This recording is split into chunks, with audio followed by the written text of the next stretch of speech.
Hello, everybody. Welcome to the Reach Out podcast. This is your host, Juan Pablo Borges. I hope you're having a 10 out of 10 day, an amazing day overall. And I just want to thank you, all returning and new listeners, for tuning in today. And just before we start, I want to quickly just express my gratitude towards all of you, all of the listeners, for real. Just because the amount of support and heartwarming messages just that I've received are just amazing from part of, especially all the Bauer community. I want to help. I want to just like thank you all from the bottom of my heart. And let me just tell you, get excited because like the future of this podcast, on the short term at least, from what I've planned, from all the guests that I've lined up until now, it's very very exciting. So get excited. I'm definitely very excited.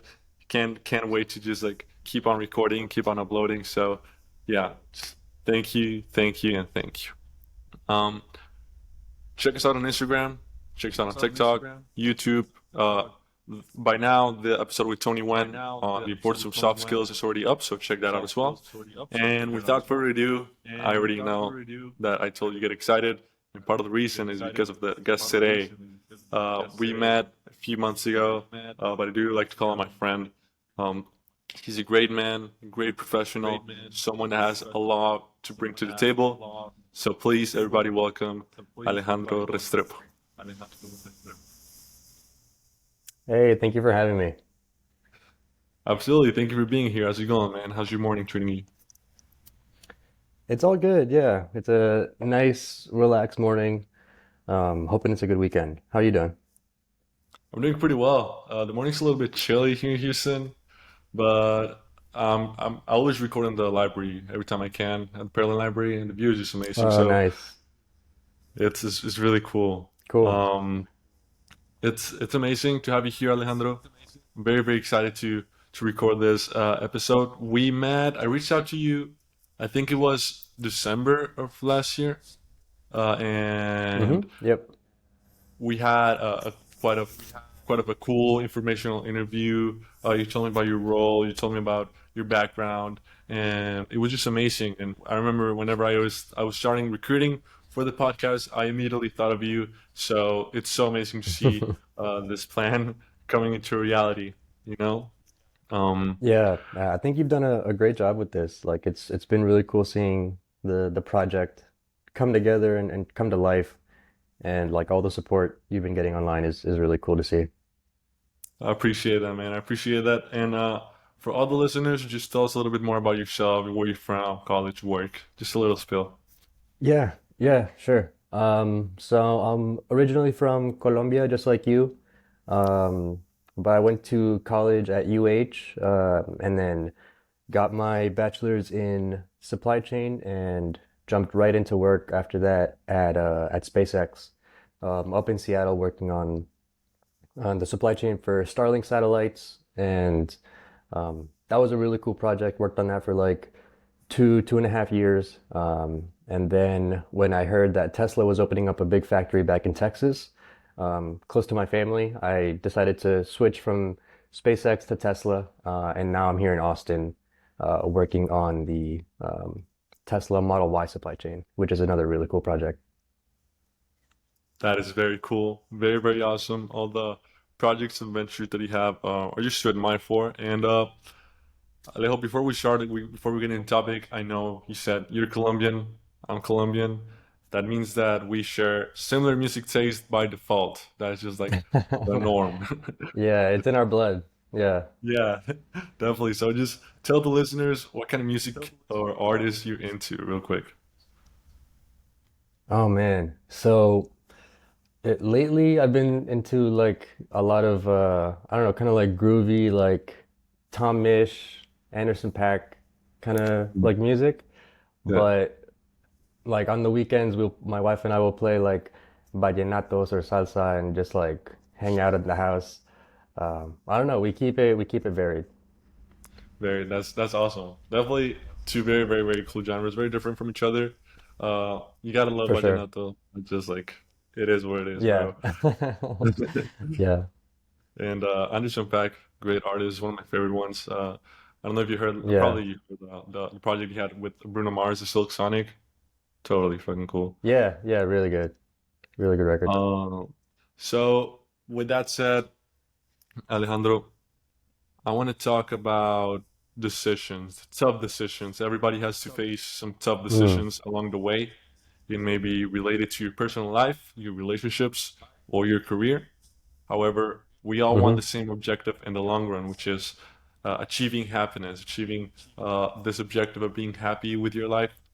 So Yeah. I want to talk about that, and I want to start with asking about some of those tough decisions that have made you the man and the professional that you are today, and also Mm. those decisions that some of these students and young professionals have to face. So, what specific situation or moment comes to mind when I ask you about a difficult decision that has impacted your career in the Mm. past, and what did you learn from that? Oh man, yeah. There's been quite a few. I think the first one that jumps to mind um, is kind of a twofold one. It's when I graduated and I got the offer to move to Seattle for the SpaceX opportunity. My wife was trying to get into physical therapy school for her doctorate, and she ended up getting into grad school in Austin. And so I had the opportunity to pursue something really cool in Seattle, and she was pursuing her dreams in Austin. And so we decided to do long distance across the country, which was really, really hard. But we ended up pushing through and making it work.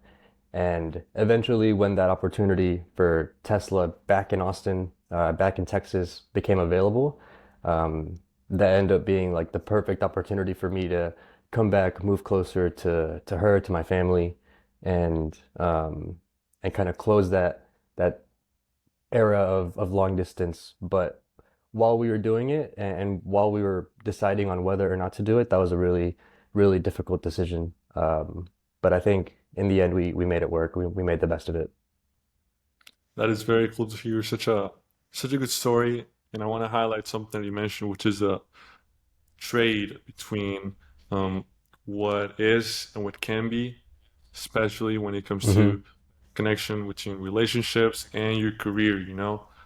There's a clear example of just striving for something that in the moment may not seem as the most optimal situation, but is just working for the future, working for a better long-term future. And I'm very glad that it worked out at the end. I think everything happens for a reason, and having that opportunity Hmm. to work in Tesla, something that you uh, like majored in, and something that you're professional in Austin alongside your family. I feel like that's just like the perfect ending to the story. So, um, yeah, it's pretty cool.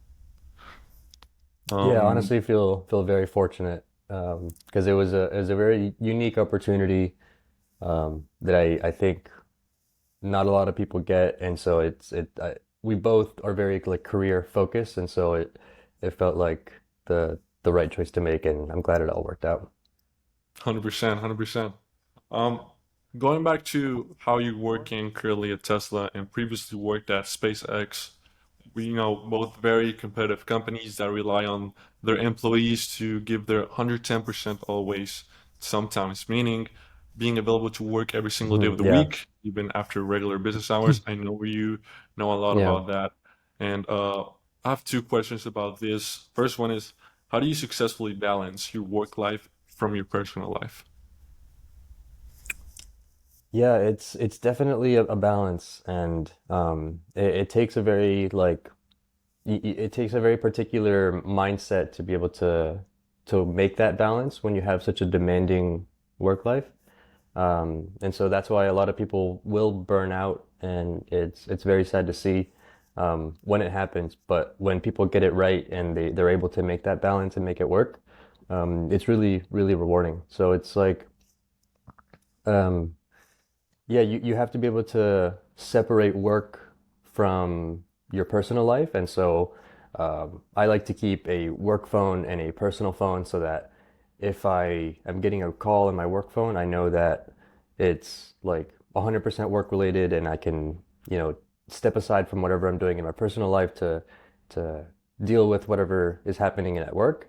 And then I can put that down and then just focus on my personal life um, after that. And so having that separation of, okay, this is work time, and I'm gonna devote 100% of my like time and effort into that, and then this is family time, and I'm gonna devote 100% of my focus into that, and not let other things get in the way. That is very important to keep in mind for all the listeners. Taking actions on the idea of separation, because if you don't do something similar to what Alejandro is doing in this case, having two different work phones, it may seem like a simple idea. You can just get another phone and like link all your work contacts, but there's a deeper meaning to what that conveys. Is like you don't want to jeopardize uh, what do you have in your personal life and combine that with your work life. You don't want to get your relationships involved. You don't want to get like all these two worlds mixed up. So definitely keep that in mind. And Alejo, second question: what advice do you have for people debating on whether taking a job opportunity that may take some of that personal time, personal life away from them? Yeah, I think for a lot of people, you don't know um, you don't know what it's like until you're in it. Like when I was interviewing for SpaceX, they were telling me this is not a regular 9 to 5. If that's what you're looking for, like go somewhere else. And so they tell you that up front because they don't want you to be like in shock once it happens that you do need to work late or that you do need to sacrifice some personal time to um, finish a project at work. And so they're really good about the communication up front and telling you that in advance so that it doesn't surprise you. And a lot of times people will say like, "Oh yeah, that's fine. Like I can handle whatever they throw at me." But then when the time comes to it, people realize how much work it really is and how hard it really is, and they end up getting burnt out. So I think it's very important to like know yourself, and obviously it's good to like have confidence in yourself, but it's also good to be realistic about what your expectations are and what your like how good you can manage your time. Definitely, definitely. And something that I really like that you mentioned is knowing your limitations sometimes, especially when Mm, working in a new position. You always want to strive for greatness. You always want to show out, show that you can take on all these projects. But it's just a perfect formula for disaster, because like you can just burn out. yeah, it can be. Is tough, and knowing how to manage that is very, very important. Um, Moving on from that, you worked in the recruitment committee for the Harvard Summer Venture and Management Program quite a while Mm, ago. An amazing program, hmm by the way, that actually some of our previous guests in the podcast have attended, both Tony and cool. Angelica. It's pretty cool. And I know that part of your Nice. responsibility in that position was to admit and reject other applicants that wanted to participate. So, how do you go about, or how Mm. do you handle that situation, that decision of who gets admitted and who doesn't, especially when you have two very similar and competitive applicants?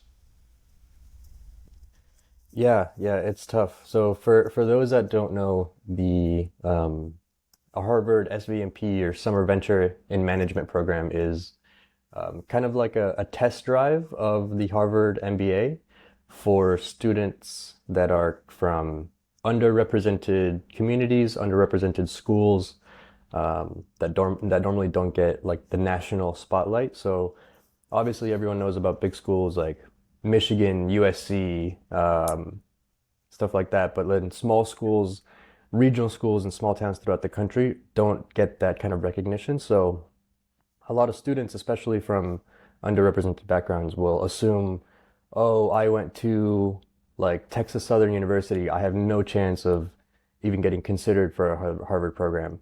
And this program is designed to encourage those people to apply and to step out of their comfort zone and tell them that you do have an opportunity.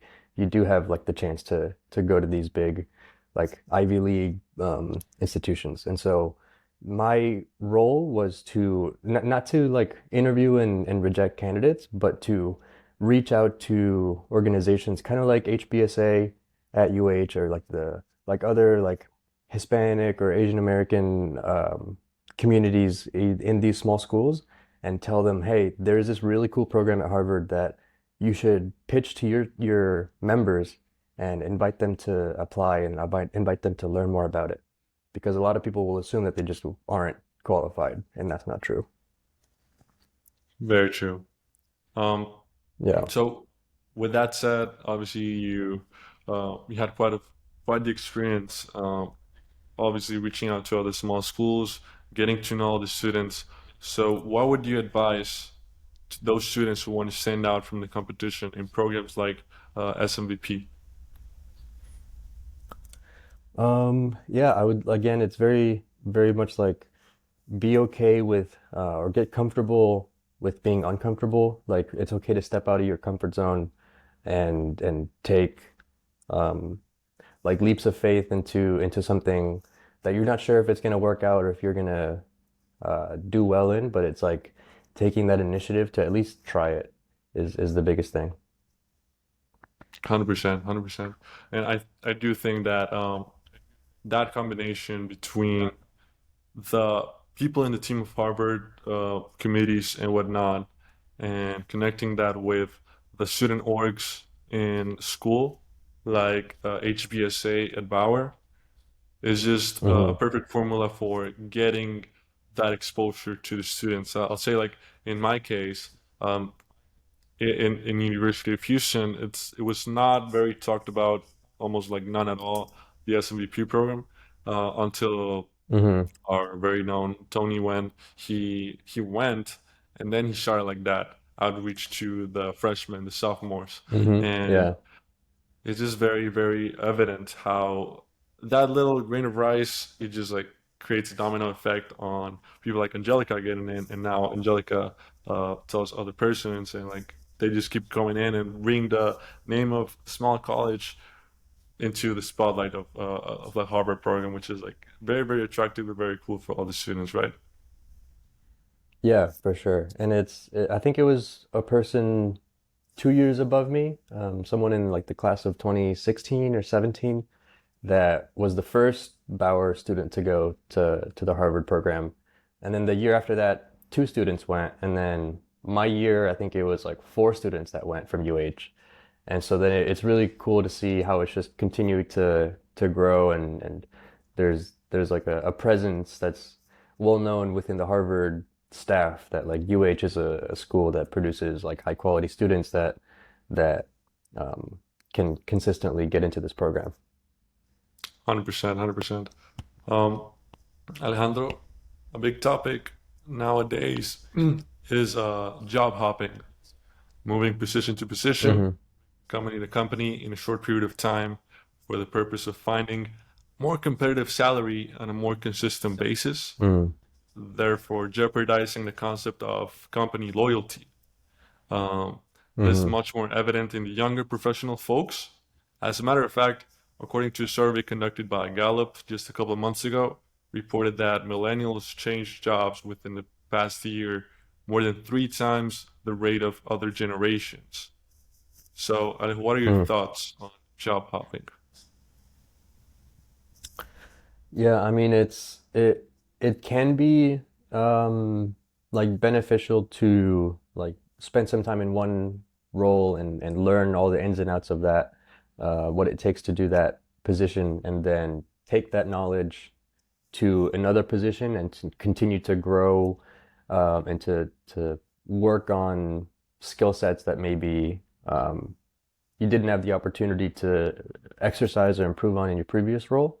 So that I understand, but I do see, I think, more value in spending an extended period of time in a single position or with at least within a single company, because then you get to learn all the ins and outs of the teams that are working together, the mechanics of or the relationships between those teams, and you can move within one team to another within the same company and continue to grow as an individual and a professional, but you take a lot of knowledge with you um, from that first experience on the first team. So I think it's a very unique like situation for each person, and if it works for them to switch companies, then that's great. But I think for my personal benefit, I think it's I spend I learn a lot more the longer I spend in a singular position or role. Definitely. And I think this very important to highlight what you mentioned about the way of learning for each person is a different case. However, it is very Hmm. common that people take on this idea of job hopping out of maybe panic or fear, Mm. especially. I know the demographic for at least this podcast is the younger folks, kind of Gen Z, early millennials, and entering that uh, first position into a company as a new employee, especially right now in this tough employment market, sometimes means that there are layoffs in their companies. There's a big one, Mm. and they often get the idea, because maybe true in some cases, that if there's you that you just got hired a few months ago against employee that's been there for 10 years, then they're gonna lay you off instead of that person. Yeah, So yeah. that fear is just like always there. Um, However, I did saw while you were talking, I did remember something that I heard in another podcast about how the idea of job hopping looks very fishy on paper. Like just imagine having like two different resumes of someone that is Mm. 30 years old, and in one of the resumes, this guy has been in five, six different companies, and the other resume, this guy's only been in two companies. I mean, out of common sense, I would say Mm. Hmm. just like the guy that has been in five, six different companies is just like a major red flag for any company. You know, it doesn't show consistency, it doesn't show um, the ability of sticking with a team through the tough times, you know? Yeah, yeah, that's a good point. Like companies definitely want to see that you're able to like remain loyal to that position. Obviously, if you're not enjoying what you're doing, you shouldn't, like push through just like just because. Like if you are genuinely happier in another position, like you should explore that. But if you're fine and enjoying what you're doing, um, you shouldn't be looking elsewhere unless you're genuinely like seeking something that you're not getting at the current um like in your current role. So I think having that like long-term like career path within your team or your organization, I think is hugely beneficial, and I think it'll pay off in the long term. If you do end up switching companies, they'll see that you have that loyalty to your team and to the projects that you work on. 100%, 100%. And for the listeners, get a good understanding of what Alejandro just said is um, really think about the decision because it does affect more than you think whenever you're making that decision. It's such a tough decision at the moment, like changing roles.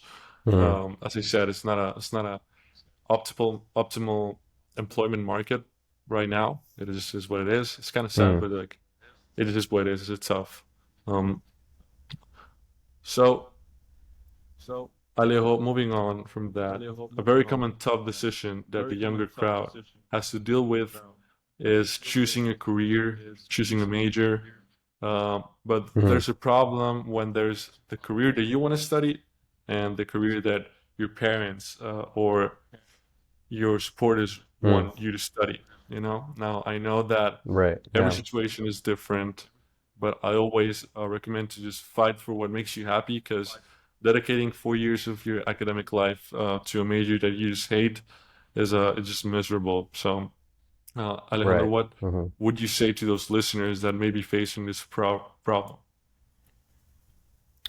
Yeah, it's very hard to kind of manage those expectations of family and parents. Especially like I know a lot of like immigrant parents are very hard on their kids on like you need to be a doctor or a lawyer or they have these really high expectations. Um, like for example, my dad is in science and my brother went into arts and I went into business, and so like he was always kind of pushing for that for science Uh, to be like more prevalent in the family, but he I'm very thankful that he's also very supportive of what we're doing and all that. And yeah, it's I think as long as you are finding joy and getting fulfillment from what your major is, and you're not just doing it, to get a degree, and you're not really enjoying it, then yeah, I think you should definitely continue to pursue whatever you think like is the most fulfilling for you, or it's like something you enjoy. I think people that switch majors to find like what suits them best, I think that's like the college is the perfect time to do that because you don't want to get pigeonholed or cornered into having a degree in something that you're not happy with. 100%, 100%. I know that a lot of the listeners are college students, so don't be afraid to take that opportunity to just explore what you want. As you said, I know that Yeah. every just situation is just different, but definitely make an effort to build that happiness for you. And I'll say this, Alejandro, like sciences are not my thing either. Like that's just not. Yeah. It's just Yeah, it's just I thought about going into engineering when I was looking into colleges, but like I can't even build Legos very well, so that's probably not a good idea. yeah. No, at least my father, he always wanted architect.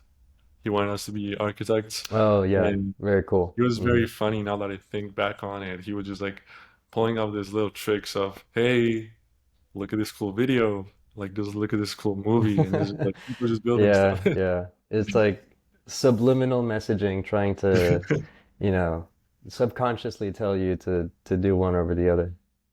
100%, 100%. But I do love my father, and I do know that now, seeing that, uh, he's seeing that what I want to do is just this, and I'm fairly good at it. I think it's just like happiness, overall.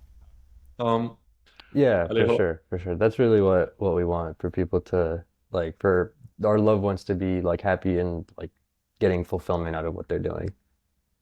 100%. That's just like nothing better than to see your people being successful, your people good, Yeah. healthy. That's just like the best objective. I know that you are holding a sort of leadership position at the company that you're right now, and obviously, Mm. without giving too much details, what are some of the tough decisions that you have to deal with on a day-to-day basis? Yeah, so I'm the Model Y supply chain team is split up into like the mechanical or the body of the car is one team. Then once the body of the car is built, all of the guts and the um, like the parts that the customer sees, the interior of the car, that's my team. And then there's another team that focuses on like the electronics or like the wires and cables that like are um, spread throughout the car, and that's a different team. But yeah, I'm the currently the team lead of the interiors of the entire vehicle. So we work on making sure that like we have enough seats to build cars, the like giant screen in the center of the vehicle, and basically anything that the customer can see while they're sitting in the car. And the kind of tough decisions that we have to make is um, deciding on whether it's worth, paying a X amount of dollars to expedite a, a bunch of pallets to fly from Mexico to Austin because we need the parts to build cars tomorrow, or should we take the risk and send the parts by ground and take the risk that there may be a delay in the border crossing process to get the parts from Monterrey to Austin. And so it's like taking those calculated risks and knowing when it's worth, paying that expedite fee to get the parts delivered on time and when it's not worth to do so. Because all of that ends up coming out because Tesla's a public company, like the amount of money that we end up spending on expedites is very like closely tracked, and so we obviously want to try to keep that to a minimum. But the counter side to that is that you never want to run out of parts. So it's like if you expedite too much, yeah, you'll have parts, but you'll, spend a ton of money. But if you never expedite, then you could run out of parts, and so you never want that. So it's all about finding a balance. That is very interesting. You can just never imagine to just you're there working at the factory, at the company, how some of Hmm. those struggles of deciding who to call, like what to do, that's something Hmm. you don't really picture until you're there. Because at least for me, at some point, I was like Tesla, okay, like it should be pretty straightforward for like everybody, Hmm. just their cars and they're like doing the same thing over and over again, just like how I used to think Yeah, about it, and I was like, dude, it's not. right. Yeah, there's a lot that goes on behind the scenes, and there's a lot of really smart people doing a lot of like hard work. Like I think you had Hussein earlier on the podcast, and he's our one of our logistics coordinators, and he helps us like when we do need to expedite something or truck something across the country, he helps us like make sure that all that gets delivered on time and that we're not paying too much. And so he and his team are a big part of what keeps the company running efficiently. Absolutely, Hussein. We love Hussein in this podcast, man. Such a great guy, and I remember the reason why I asked you about like uh, working in a company that always strives for their employees to give the 110% is just like I could see that as well in Hmm. Hussein, you know. He was before we started Yeah, recording, yeah. he was like, let me just take care of this real quick, like somebody needs me. Yeah. Yeah. It is like that. Um Alejo, coming towards the last section of this podcast, I have two questions that Hmm. I do want to ask you. Number one is if you had to take this opportunity to express your gratitude towards someone or a group of people, who would that be? Oh man. I think for sure my family and all the support I've gotten from them. I think I've been very fortunate to like have their support, whether it's like moving across the country to pursue um like an exciting new opportunity, or like even while I'm in the job and I need to like and it's like a very busy time of like of the year, and I just need to like figure out how to balance my time between work and my personal life. Having, someone like siblings or your parents or my wife to be able to talk things out with and get support from them and get feedback from them is invaluable. So I think I definitely owe it to them for any success that I've had. That is beautiful, man. Yeah, family is just the pillar, you know, the backbone of everything. Mm, I yeah. think. Um, I would Hmm. say like And that's at least for me. and not Yeah, go ahead. yeah, I was just gonna say like a lot of people like I don't want the message that people take from this is like that's like the only way to do things. A lot of people are very good at, you know, going solo or having just like a like one person that is that pillar for them. And so like everyone, has their own way of doing things, and there's no wrong way to do it as long as you continue to, push forward and find success. So it's all about finding what works for you. Finding what works for you. That's some good advice. You're definitely Yeah. right. Definitely right. I think that I started to came to that realization once I moved here to Houston, and because of Bauer, starting to explore all the professional just ventures and people networking and whatever. Obviously, when you're younger, you just follow what it's said by your parents, your teachers, and whatever. But I think for me, going out of my way and relying on networking and just mentoring and Mm. finding about people's lives, such as yourself, uh, it has brought me a lot of like a lot to think about and a lot of drive towards what I want to accomplish, like what brings me happiness. So a combination for uh, obviously family and if if they're not there for you, obviously seek out different opportunities, different ways to find someone that guides you. That's someone that you always want to like express your gratitude towards. So that's Yeah, I think that's very well true. said, Alejandro. Um, Yeah, last question, likewise. sir. Uh, I want to ask you, man, what makes you happy? Oh man, like in terms of like professionally, or what do you mean? So I'll tell you this. Usually you guys just like take two different routes. It's either like something very lighthearted, like an ice cream flavor or something like that, or they just go for like the deeper end, like I mean, you already mentioned your family, but like something more deeper that means more to you, you know? Hmm. Yeah. Man, I mean, I think family is a like always a great answer to that question. But if we want to take it a little bit more lighthearted, like soccer has got to be it for me. Um, Like watching my favorite team and just like taking time to forget about everything else and just focus on like watching a soccer game or going to a soccer game with some friends and or going out to play is like the best kind of therapy. So it like finding an escape like that is key for sure. 100%. What position do you play? I play winger, like either winger or like fullback. Fullback, okay.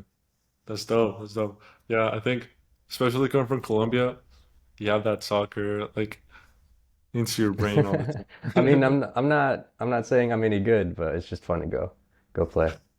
Yeah, and like watching soccer is definitely like such a good thing. Uh, I'd For sure, say for sure. I'd say for me is like the same, but with boxing. I just love watching boxing. Oh, Just nice. Very this cool. morning, I was just thinking like, okay, I gotta do this, I gotta do this, and there's this big boxing fight tonight. It's like I can relate to that. Sports is just like a Hmm. great way to just like enjoy your life. So definitely, definitely. Um, For sure, for sure. I think that was it. To all the listeners, I want to thank you all for tuning in again. I hope you enjoyed this conversation. Alejo, thank you so much for joining this episode. I hope uh, you enjoyed this conversation as much as I did, and I hope to see more of you soon. I hope everything is going great with your family, and yeah, that's my message for you, man. Absolutely. Yeah. Thank you for having me. Really enjoyed the conversation as well. If you're ever in Austin, like let me know, man. We'll hang out, get a drink or something. But yeah, really excited for you in this project. I've been seeing all the support you've been getting online. It's really nice to see. So I hope it continues for a long time. Wishing you all the I success, man. appreciate that, man. Appreciate the kind words. That's the plan. We plan on sticking in for the long run. To all the listeners, don't be afraid to reach out. I always try to say this. Don't be afraid to reach out. It's not about what you can get from the people that you network with, but it's about building genuine relationships with them. So definitely stick to that. Have a good one. See you guys in the next one. Bye bye.